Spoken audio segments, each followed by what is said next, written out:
నమస్కారం. Welcome to Telugu stories book. అది దేవలోకంలో మన్మధుడి బంగ్లా. AC బెడ్రూమ్లో డబుల్ కాట్ బెడ్ మీద బద్ధకంగా నిద్రపోతున్న భర్త హృదయసీమపై పిల్లు లాంటి తన వక్షోజాల భారాన్ని మోపుతూ happy birthday to my dear Manmatha అంటూ బర్త్డే ట్యూన్ అందుకుంది శృంగార సారథ్ దేవత రతీదేవి. ఈసారి బర్త్డేకి ఏమైనా స్పెషల్ గిఫ్ట్ ఇవ్వాలనుంది నాదా, చెప్పు, వాట్ డూ యూ వాంట్ అంది మన్మధుడి కోరమీసాన్ని సరసంగా మెలిపెడుతూ. సరే అడిగేస్తున్నాను. కామరూపధారణలో నీకు నీవే సాటి కదా. తలుచుకున్న తదువే ఎవరి రూపంలోకైనా మారిపోగల నేర్పరివి.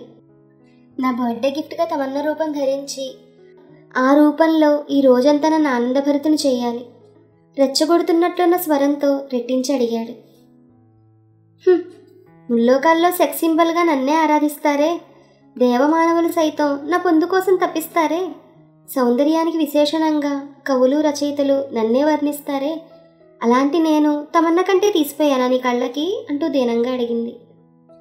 అబ్బా అదేం కాదులే రతి, నువ్వు ఫీల్ అవ్వకు. నువ్వు స్టాండింగ్ బ్యూటీవే కాదన్ను, కానీ వేల ఏళ్లుగా అలవాటైపోయావు రతి. వంకాయ కూర ఎంత ఇష్టమైనా రోజు అదే తినగలమా చెప్పు. అందరికీ మూడు తెప్పించే నాకే ఈ మధ్య నిన్ను చూస్తే మూడు రావడం లేదు. ఏదో వెరైటీగా ఉంటుందని తమన్నా రూపం ధరించమన్నాను, కానీ ఏ రూపంలోనైనా సుఖపడేది, నన్ను శృంగార సాగరంలో ఆనందపరిచేది నా సతీ రతియే కదా. దానికి హట్ అయిపోతే ఎలా అంటూ కన్విన్స్ చేశాడు మన్మధుడు.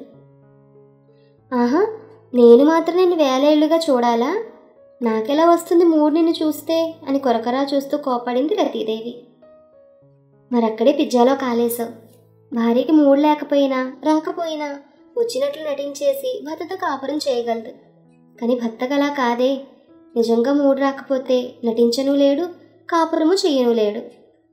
శృంగారంలో భార్యాభర్తల రోల్స్ ఏంటో సెక్స్ బాంబువి నీకు విడమర్చి చెప్పాలా దేవి అంటూ రివర్స్ పంచిచ్చాడు రతీదేవికి మన్మధుడు. ఏం బాంబు అయితేనే నీకు రొటీన్ అయిపోయినట్టేక. ఆకారం లేకపోయినా వికారాలకేం తక్కువ లేదు. సరే, ఏదో బర్త్డే బాయ్వని ప్రామిస్ మిస్ చేస్తే బాగుండదని ఈసారికి తమన్నా రూపం ధరించడానికి ఒప్పుకుంటున్నాను. రేపటి నుంచి రోజు ఇలాగే రకుల్ ప్రీత్ సింగ్, రష్మిత అంటూ మొదలెట్టావో నీ బెండు తీస్తానంటూ వార్నింగ్ ఇచ్చి మంత్రోచ్చారణ మొదలుపెట్టింది రతీదేవి. ఇంతలో మన్మథ సేవ్ మీ అంటూ ఎక్కడి నుంచో దీనమైన గొంతు వినపడింది. భక్త సులభుడైన మన్మధుడు ఒక క్షణం కళ్ళు మూసి తెరిచాడు. రతి, నా ఇష్టభక్తుడు కామేశం కష్టాల్లో ఉండి తెగ ఇబ్బంది పడిపోతున్నాడు. వాడలా నా బుర్ర తింటుంటే నాకు రెస్ట్ ఉండదు, చేసే పనిలో ఇంట్రెస్ట్ ఉండదు. వాడి కష్టం తీర్చిరానా అంటూ రిక్వెస్టింగ్గా అడిగాడు మన్మధుడు రతీదేవిని. నీకు కూడా భక్తులే, ఏం చేస్తాం, కలికాలం. 90% నీ ఉపాసకులే, బయలుదేరు అంటూ టీవీ చూడడంలో మునిగిపోయింది రతి. వైజాగ్ శివారులో పిఎం నగర్లో కామేష్ డాబా ఇల్లు. దాని మీదకు పాకుతున్న సన్నజాజి పందిని చూస్తూ ముగ్ధుడైపోతూ కామేశానికి దర్శనమిచ్చాడు మన్మధుడు. ఏమే భక్త, ఏంటి నీ ప్రాబ్లం అంటూ. కామేశం ఆనంద భాష్పాలు రాల్చాడు మన్మధుని చూసి. ఏం చెప్పను మన్మథ అంటూనే మొదలెట్టాడు కామేశం. కామేశానికి ఉద్యోగం, పెళ్ళి చిన్నప్పుడే కుదిరిపోయి పిల్లలు కూడా త్వరగా పుట్టేశారు. వాళ్ళు పెద్ద చదువులు చదివి పెళ్ళిళ్ళు చేసుకుని పెళ్ళాలతో సహా విదేశానికి వెళ్ళిపోవడంతో 46 ఏళ్ల కామేశం, అతనికి 2 ఏళ్ళు చిన్నదైన భార్య లీలావతి ఊరి శివార్లో ఇల్లు కట్టుకుని చక్కగా సెటిల్ అయిపోయారు. చాలా ఏళ్లుగా పిల్లల చదువులు అవసరాలు చూడడంలో పడిపోయి అద్దెలలో ప్రైవసీ లేక రకరకాల టెన్షన్స్ వల్ల శృంగార జీవితాన్ని బాగా నెగ్లెక్ట్ చేశారు కామేశం, లీలావతి. ఇప్పుడు టెన్షన్లు లేవు, కావలసినంత ప్రైవసీ ఉందని భార్యమణ్ణి చూస్తేనే పాద చింతకాయ పచ్చడిని చూసిన ఫీలింగ్. ముందు నుంచి ఆవిడ గారికి అన్ని ఓల్డ్ ఫ్యాషన్లే అలవాటు. పాత మోడల్ చేనేత చీరలంటే ప్రాణం. డ్రెస్సులు నైటీలు వేసుకుంటే సూట్ అయ్యే పర్సనాలిటీ ఉన్నా ఆ మాట వింటేనే బూతు మాట విన్నట్లుగా మొహం పెడుతుంది. లిప్స్టిక్ వేసుకోమంటే చీ అసహ్యం అంటుంది. పిల్లలకి బాగా చదువులు వస్తాయా, మంచి ఉద్యోగాలు వస్తాయా, మంచి పెళ్ళాలు వస్తారా లేదా అనే టెన్షన్లు పడుతూ కాస్త షుగర్ బీపీ తెచ్చుకుంది. కామేశానికి టెన్షన్ పడే అలవాటు తక్కువ కావడం వల్ల ఇంకా అవి రాలేదు, కానీ కొలెస్ట్రాల్ మాత్రం పెరిగింది. జబ్బులు వస్తాయేమో అన్న భయం వయసుతో పాటు పెరుగుతోంది. ఈ మధ్య ఏదో పేపర్లో వచ్చిన సర్వే రిపోర్ట్ చదివాక కామేశం మదిలో ఏదో మన్మథగోళ మొదలైంది. ఆ రిపోర్ట్ ప్రకారం శృంగారం యొక్క అవసరం యవ్వనంలో ఉన్న భార్యాభర్తల కంటే ముసలితనానికి చేరువవుతున్న జంటలకే ఎక్కువట. వారానికి 3 సార్లు మూడు తెచ్చుకునే మధ్య వయసు జంటల్లో బీపీలు, షుగర్లు, కొలెస్ట్రాల్, ఎముకల వ్యాధులు వచ్చే అవకాశాలు బాగా తక్కువట. ఒకవేళ ఆల్రెడీ ఉన్నా బాగా కంట్రోల్లోకి వస్తాయట.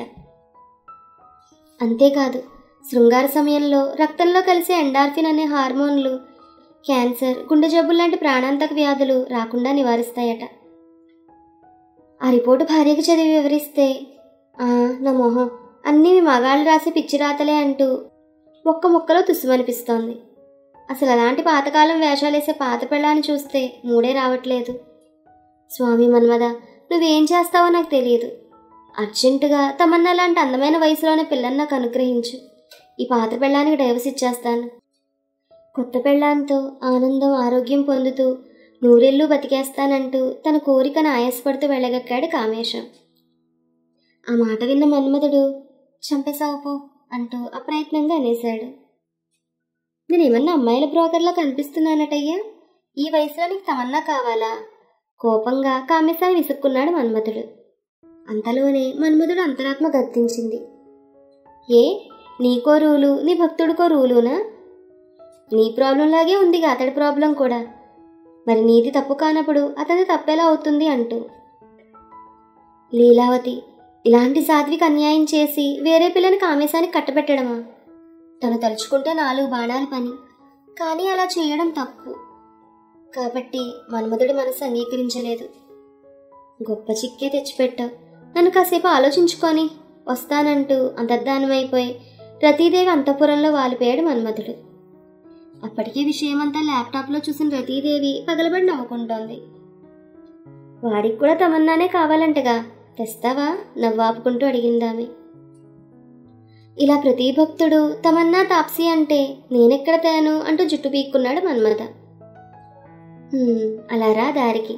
నీకైనా నీ భక్తుడికైనా నేను చెప్పేది ఒక్కటే, ఈ సృష్టిలో ఎవరికైనా ఒక్క భార్య ఉంటుంది. సహధర్మచారిగా ఆమె జీవితాంతం తోడు నీడగా ఉంటూ భర్తను అంటిపెట్టుకుని కనిపెట్టుకుని ఉంటుంది. ఎప్పుడూ ఆ భార్యనే నమ్ముకోవాలి భర్త. ముగ్ధలో ఉండే సోయగం ప్రౌఢలో ఉండదు, ప్రౌఢలోని సౌష్ఠవం ముగ్ధలో దొరకదు. దైనందిన జీవితంలో ఎంత బోరింగ్ ఉంటుందో అంత వెరైటీ కూడా ఉంటుంది. చూడగలిగే మనసు ఉంటే భర్త సరసుడు కావాలి కానీ భార్య ఏ వయసులో ఉన్నా ఎలాంటి డ్రెస్లో ఉన్నా అందంగానే కనబడుతుంది. ఆమె అందాన్ని గుర్తించే నేర్పు అతనికి ఉండాలి. రతీదేవి మాటలతో మన్మధుడి జ్ఞానోదయం అయింది. నిజమే రతి, పిచ్చి పిచ్చి ఆలోచనలతో నీ మనసు కష్టపెట్టాను, సారీ అంటూ రతిని దగ్గరకు తీసుకున్నాడు. సరే సరే, ఇప్పుడు నీ భక్తుడి సంగతి చూడు. వాడికి పాత పెళ్ళాన్ని చూసినా కొత్త మూడు రావాలి, అంతేగా? అలాంటి సీన్లు నేను కల్పిస్తాను.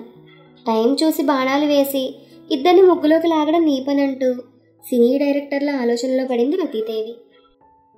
ఆ మన్నాడు ఉదయం పెరట్లో నీళ్ల చప్పుడికి బద్ధకంగా నిద్రలేచి కిటికీలోని చూసిన కామేశం స్టన్ అయిపోయాడు. బావి దగ్గర బిందె నిండా నీళ్లు తోడి బిందె శంకనేసుకుని నీటితో పాటు వయ్యారాలు చిందిస్తూ వస్తున్న ఆ అందగత్తె ఎవరా అని కళ్ళు పెద్దవి చేసి మరీ చూశాడు. తడిసి ఒంటి కతుక్కుపోయిన ఉల్లిపొరలాంటి నీలం రంగు చేనేత చీరలోంచి దొరికిపోయిన దొంగల్లా అందాలు తొంగి చూస్తూ ఉంటే అలవోకగా నడిచి వస్తోంది తన సతీమణి లీలావతిని అర్థమయ్యాక నవ్వుతూ వంటింటి గుమ్మానికి అడ్డు నిలబడ్డాడు కామేశం. బా, అడ్డు జరగండి. అసలే తెల్లవారుజామున మీ అమ్మగారు నర్సీపట్నం నుంచి వచ్చారు. లోపల పడుకున్నారు. ఆమె లేచేలోగా నీళ్లు పట్టేసి వంట మొదలు పెట్టాలి. కుళాయి నీళ్లు మడికి అసలే పనికిరావంటూ హడావిడిగా అనేసి వెళ్ళిపోయింది. అమ్మొచ్చిందా అంటూ తల్లిని పలకరించడానికి లోపలికి వెళ్ళాడు కామేశం. పెద్ద కొడుకు దగ్గరుండే తల్లి కామేశం మీద బెంగ పుట్టినప్పుడల్లా వచ్చి 4 రోజులుండి వెళ్ళడం ఆమెకు అలవాటు. అమ్మున్న 3 రోజులు కామేశం సెలవు పెట్టి ఇంట్లోనే ఉండిపోయేవాడు. అమ్మ కోసం అనుకుంటే పప్పులో కాలేసినట్టే. అమ్మ ఎప్పుడొచ్చినా తనే మడికట్టుకుని కొడుక్కి, కోడలికి, మనవళ్ళకి వంట చేసి పెట్టి తృప్తిపడేది. కానీ 1 సంవత్సరం నుండి ఆమె ఆరోగ్యం అంత సహకరించక కోడల్ని మడికట్టుకోమని చెప్పింది. మడి మడి అంటూ తడిచీర రెపరెపలతో శ్రీమతి కదులుతుంటే అది చూడాలనే సెలవు పెట్టేవాడు కామేశం. దగ్గరకొస్తే చాలు తాకుతారంటూ దూరం జరుగుతూ లీల చేసే హడావిడి రెచ్చగొడుతుంది కామేశాన్ని. ఇవాళ కూడా మడిగానే వంట చేయబోయి చనువుగా ఆర్డర్ వేశాడు కామేశం అమ్మ వెళ్ళిపోయిన రోజు. అయ్యగారికి ఆచారాల మీద గురి కుదిరిందే ఇన్నాళ్ళకి అని మురిసిపోతూ దండం మీద నుంచి తడిచేరు తీసి కట్టుకుని వంట చేసింది అసలు సంగతి తెలియని లీలా. ఆమె వంట చేస్తున్నంతసేపు ఏవో కబుర్లు చెబుతూ తన వెంటే తిరుగుతున్న భర్తని చూస్తుంటే పెళ్ళైన కొత్త రోజుల పులకింత కలిగింది ఆమెకి. భోజనాలు పూర్తి కాగానే అర్జెంటుగా తడిచీరలో ఉన్న భార్యను బెడ్ మీదకి లాగేశాడు కామేశం కామావేశంతో. అతడి ఒంటి వేడికి తడిచీర కాస్త పొడైపోయింది. అతడి దూకుడికి లీలావతి శరీరం కూడా వేడెక్కింది. మన్మథ బాణాల తాకిడి తోడై కొత్త మంచం కోరిక తీరినట్లుగా మూలిగింది. అబ్బా, మడిచీరలో ఇంత మజా ఉంటుందని ఇప్పుడే తెలిసిందంటూ చివరాఖరిలో నోరు జారాడు కామేశం.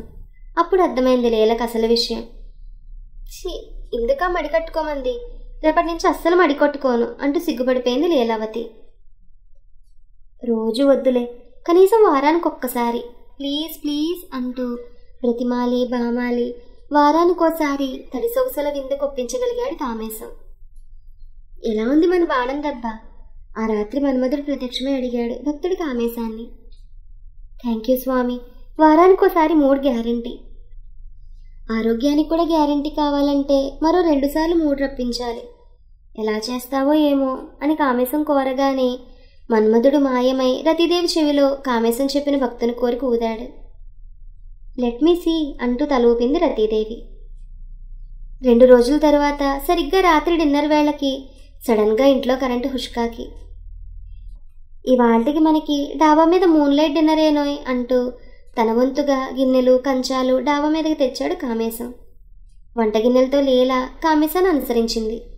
పండు వెన్నెల్లో సరదాగా కబుర్లు ఆడుకుంటూ అదో ఇదిగా ఫీల్ అవుతూ ఇద్దరు డిన్నర్ కానిచ్చారు. భోజనాలైనా కరెంట్ రాకపోవడంతో సెల్ తీసి కరెంట్ ఆఫీస్కి ఫోన్ చేస్తే ఆ రాత్రి కరెంటు గురించి మర్చిపోమని సెలవిచ్చాడు లైన్ మ్యాన్.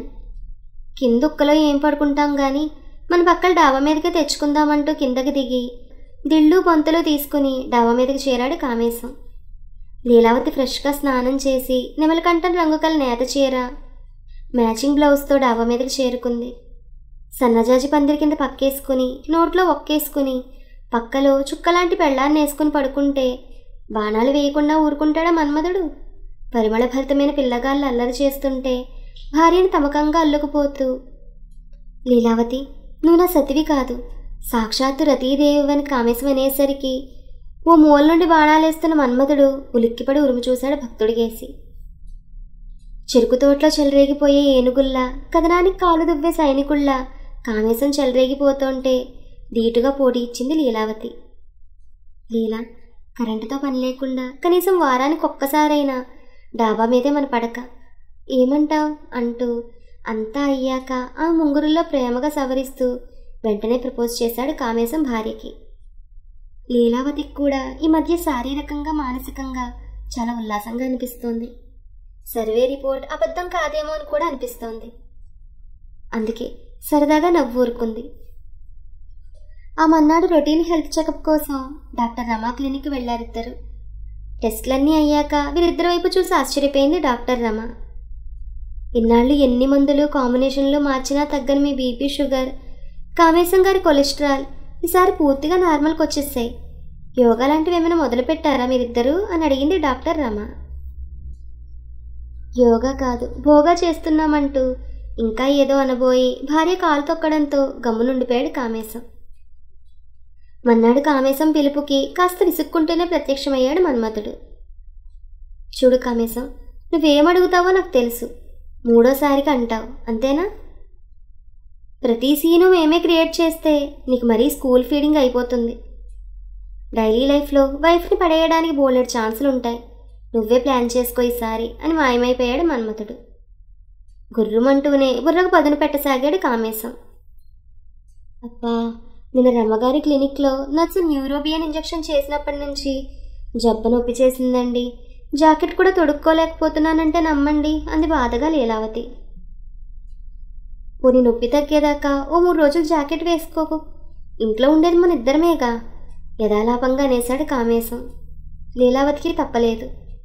ఆ రోజు రాత్రి సగం నిద్రలో ఎందుకో లేచిన కామేశం ఫ్యాన్ గాలికి భార్య బయట జరగడంతో గుడ్లప్పగించి మరీ కనువిందు చేసుకున్నాడు. దూరపు కొండలే కాదు, దగ్గర కొండలు నునిపే అనుకుంటూ ఆమె నక్కను చేర్చుకోబోయి ఆమె నొప్పి సంగతి గుర్తొచ్చి ఆగిపోయాడు. ఆ రాత్రి చాలాసేపు విరహంతో కాగిపోయి వేగిపోయాడు. 3వ రోజు ఆమెకు నొప్పి తగ్గిపోయినా జాకెట్ తొడగనివ్వలేదు కామేశం. ఈ 3 రోజులు నా మూడు చెడగొట్టేసావోయ్ అంటూ తమకాలు తీర్చుకుని వారానికి రోజు నో బ్లౌజ్ డేగా డిక్లేర్ చేసేశాడు కామేశం. చూసావా నాథ, అదే ఓల్డ్ వైఫ్, ఓల్డ్ మోడల్ చీర జాకెట్. కానీ అందులోని ఎన్ని సందర్భాలో ఎన్ని సంబరాలో. భర్త రొమాంటిక్ ఫెలో కావాలి కానీ భార్య తమన్నాలా మారిపోనక్కర్లేదు అంటూ ఎత్తిపొడిచింది రతీదేవి. సారీ డార్లింగ్, నన్ను క్షమించు అంటున్న మన్మధుణ్ణి తన మధుర ఆదరాలతో మూసేసింది రతీదేవి. ఈ కథ మీకు నచ్చితే please like, share and subscribe to our Telugu stories book. Thank you.